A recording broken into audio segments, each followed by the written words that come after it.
Halo semuanya, salve, perkenalkan nama saya Jessie Deno Septiani dengan NIM 23101099 dari Sekolah Tinggi Agama Katolik Negeri Pontianak, Setakat Negeri Pontianak.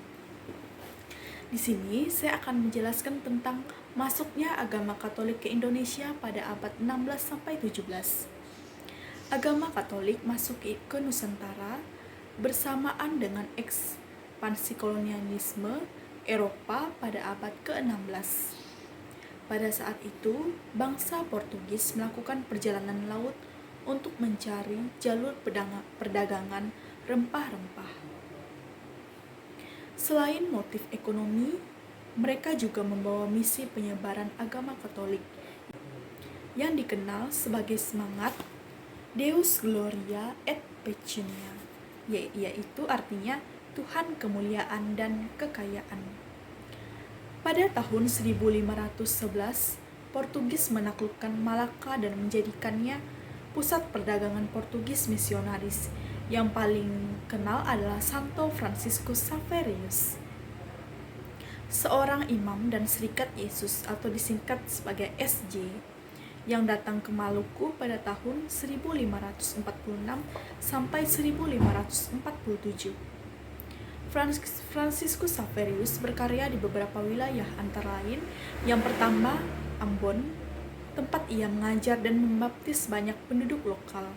Yang kedua ada Ternate, di mana ia berusaha mengkristenkan penduduk meskipun menghadapi tantangan dari Kesultanan Ternate yang beragama Islam.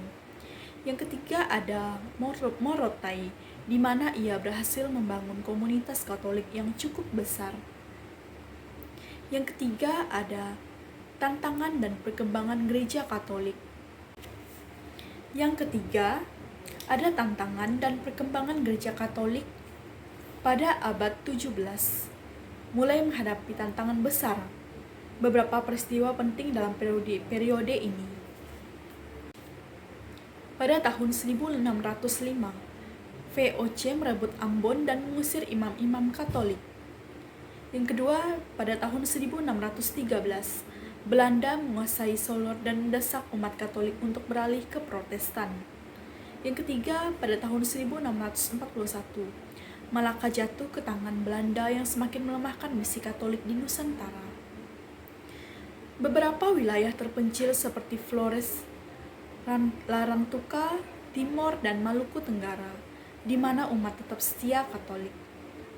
Bertahan Katolik di wilayah tertentu.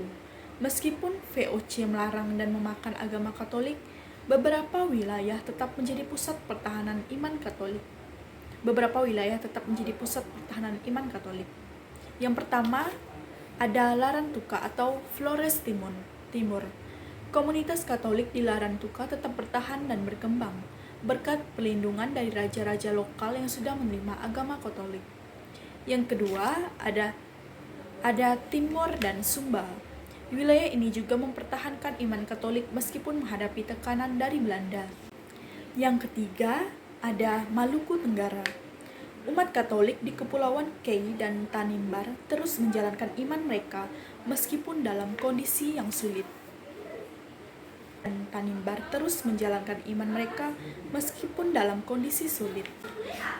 Baik, kita masuk ke kesimpulan. Pada abad ke-16 dan 17, gereja Katolik mulai masuk ke Nusantara melalui misionaris Portugis, terutama di Maluku dan Nusa Tenggara. Namun ekspansi Belanda yang membawa Protestanisme menyebabkan tekanan besar bagi gereja Katolik.